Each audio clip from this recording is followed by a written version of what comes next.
নমস্কার বন্ধুরা, আপনারা দেখছেন টেক বাংলা উইথ দেবু। আমি আপনাদের সঙ্গে রয়েছি প্রদীপ। আজকে আমরা মাইক্রোসফট এক্সেল এর ওপরে একটি ছোট ক্যালকুলেশন করে দেখাবো, যেখানে ইফ ফাংশনের ব্যবহার করে দেখা হবে। আমরা সরাসরি চলে যাচ্ছি আমাদের মাইক্রোসফট এক্সেল স্ক্রিনের মনি। অলরেডি আমাদের একটি অ্যাপ্লিকেশন ফাইল বা আমাদের বেসিক্যালি প্রোগ্রাম ফাইল রেডি করে রেখেছি। তোমরা চাইলে আমি তোমাদের একদিন দেখিয়ে দিতে পারি কিভাবে বেসিক একটি প্রোগ্রাম ফাইল তৈরি করা হয়। আমরা যদি দেখি এই বেসিক একটি টেবিলের মধ্যে যে সেকশনগুলো বা যে পোর্শনগুলো দেওয়া রয়েছে, সিরিয়াল নাম্বার, একজন স্টুডেন্টের নাম, তার সঙ্গে তার কিছু মার্কস, এবং আমাদের এখানে যেটা ক্যালকুলেশন করে বের করতে হবে সেটা হচ্ছে স্ট্যাটাস। এবং এই স্ট্যাটাসটা বের করার জন্য আমাদের নির্দিষ্ট একটি কন্ডিশন বা নির্দিষ্ট একটা ভিত্তি রয়েছে।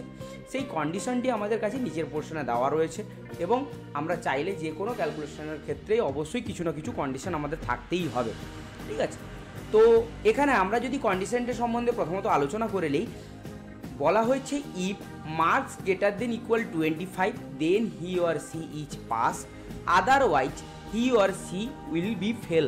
অর্থাৎ এখানে বলা হয়েছে যদি কারুর মার্কস মানে কোনো স্টুডেন্ট মার্কসটা 25 বা 25-এর থেকে বেশি পেয়ে থাকে, সেক্ষেত্রে তার স্ট্যাটাসটা হবে পাস, আদারওয়াইজ অথবা তার স্ট্যাটাসটা হবে ফেল। অর্থাৎ আমাদের যে সমস্ত স্টুডেন্ট, যেমন এখানে রিজু, অমল, তারপর রাজু, মানস, এদের প্রত্যেকের ক্ষেত্রে পাস দেখাবে, শুধুমাত্র এখানে সুমনের ক্ষেত্রে ফেল দেখাবে। তো এই ধরনের যখন কন্ডিশন বা এই ধরনের সিচুয়েশন যখন আমাদের কাছে তৈরি হবে, যেখানে একটা ভ্যালু বা সামান্য কিছু ভ্যালুর উপরে নির্ভর করে একাধিক উত্তর আসছে, সেক্ষেত্রে আমরা যে ফাংশানটি ব্যবহার করে থাকি সেই ফাংশানটির নাম হচ্ছে ইফ ফাংশান। অবশ্যই ক্যালকুলেশন করার জন্য আমাদের প্রথমত সমান চিহ্ন ব্যবহার করতে হবে, তার জন্য আমরা ইকুয়াল সাইন দিয়ে দিয়েছি। এবার কিবোর্ড থেকে আমরা লিখে ফেলবো ইফ। ইফ লেখার পরে আমরা যদি দেখি আমাদের কাছে ইফের রেফারেন্স রয়েছে বা রেফারেন্স এসছে, যেখানে ইফটা কিসের জন্য ব্যবহার করা হয় সেটা ডিটেলসে দেওয়া রয়েছে। আমরা যদি পড়ি, checks whether a condition is met and returns one value if true and another value if false. অর্থাৎ আমি যেটা বললাম যে কোনো একটা কন্ডিশনের উপরে নির্ভর করে যখন একটি সঠিক উত্তর এবং একটি ভুল উত্তর আসবে, তখন আমরা ইফ ফাংশনটা ব্যবহার করে থাকি। তো ইফ ফাংশন ব্যবহার করার জন্য আমাদের কাছে যে প্রসেসটা রয়েছে, ইফ তো লিখতেই হবে, তার সঙ্গে সঙ্গে যে কোনো ফাংশন ব্যবহার করার জন্য ফার্স্ট ব্র্যাকেট শুরু করতে হয়। তো আমরা এখানে ফার্স্ট ব্র্যাকেট শুরু করলাম। শুরু করার পর আমাদের যে পোর্শনটা এখানে চাইছে বা আমাদের এই পোর্শনটার মধ্যে যেটা দিতে হবে সেটা কি না, লজিক্যাল টেস্ট। যে জিনিসটার উপরে বা যে অংশটির উপরে ভিত্তি করে আমাদের উত্তরগুলি ক্যালকুলেট হবে বা বেরিয়ে আসবে, সেটাই হচ্ছে এখানে লজিক্যাল টেস্ট। তো আমরা যদি কন্ডিশনের মধ্যে দেখি এখানে লজিকটা কি না, মার্কস গ্রেটার দেন ইকুয়াল 25।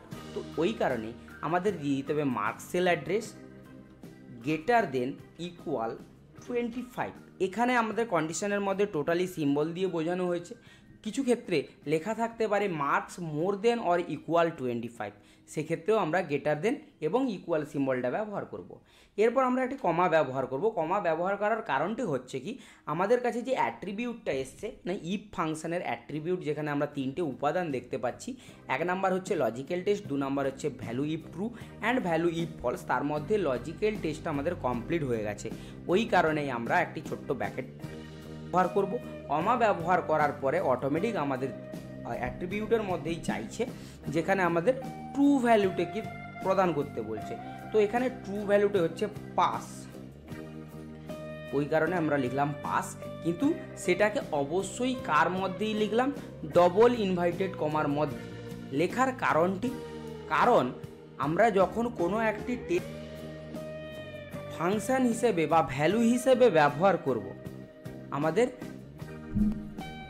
ফর্মুলার মধ্যে যখন ভ্যালু হিসেবে ব্যবহার করব, অবশ্যই সেটাকে ডবল ইনভার্টেড কমার মধ্যে রাখতে হয়। এবং আমাদের ট্রু ভ্যালুটি দেওয়া কমপ্লিট হয়ে গেলে আমরা আরেকটি কমা ব্যবহার করব, এবং একই রকমভাবে আমরা ফলস ভ্যালু অর্থাৎ একে ফেল লিখব, অবশ্যই ডবল ইনভার্টেড কমার মধ্যে লিখতে হবে। এরপর আমরা ব্র্যাকেট ক্লোজ করে দেব, কারণ যতক্ষণ না পর্যন্ত আমরা ফাংশনের ব্র্যাকেট না ক্লোজ করছি সেখানে সূত্রটা আমাদের কমপ্লিট হচ্ছে না, এবং ব্র্যাকেট ক্লোজ করার পরে শুধুমাত্র একটা এন্টার প্রেস করব, আমাদের উত্তর এখানে আমাদের বেরিয়ে আসবে। এবং প্রত্যেকটি ক্যালকুলেশন করার জন্য আমরা একই প্রসেস ফলো করতে পারি। এবং সেই সঙ্গে সঙ্গে দ্বিতীয় প্রসেস হচ্ছে, আমরা যদি চাই অটো ফিল করে নিতে পারি। সেক্ষেত্রে আমাদের কি করতে হবে, প্রথমত যে সেলটিতে ক্যালকুলেশন করেছি সেই সেলটিকে সিলেকশন করতে হবে। এখানে আমাদের সেলটিকে সিলেকশন করলাম। সিলেক্ট করার পর আমাদের ওই নির্দিষ্ট সেলের একদম কোনায় ফিল হ্যান্ডেল বলে সেকশন রয়েছে, ওই ফিল হ্যান্ডেলের উপরে মাউস পয়েন্টার নিয়ে যাব। মাউস পয়েন্টারটি ওই ওখানে নিয়ে গেলে সরু প্লাস সিম্বলের মতন অংশ আমরা দেখতে পাবো, এবং ওই অংশে যদি আমরা ডবল ক্লিক করে দিই, অটোমেটিকভাবেই আমাদের টোটাল ক্যালকুলেশনটা এখানে সম্পন্ন হবে। আশা করি ইফ ফাংশন সম্বন্ধে আপনাদের সামান্যতম ধারণা তৈরি করতে পেরেছি। এই ধরনের ভিডিও দেখার জন্য আমাদের চ্যানেলটিকে সাবস্ক্রাইব করুন, এবং ভালো লেগে থাকে একটা লাইক করবেন এবং আপনার মতামত কমেন্টের মাধ্যমে জানাবেন। ধন্যবাদ।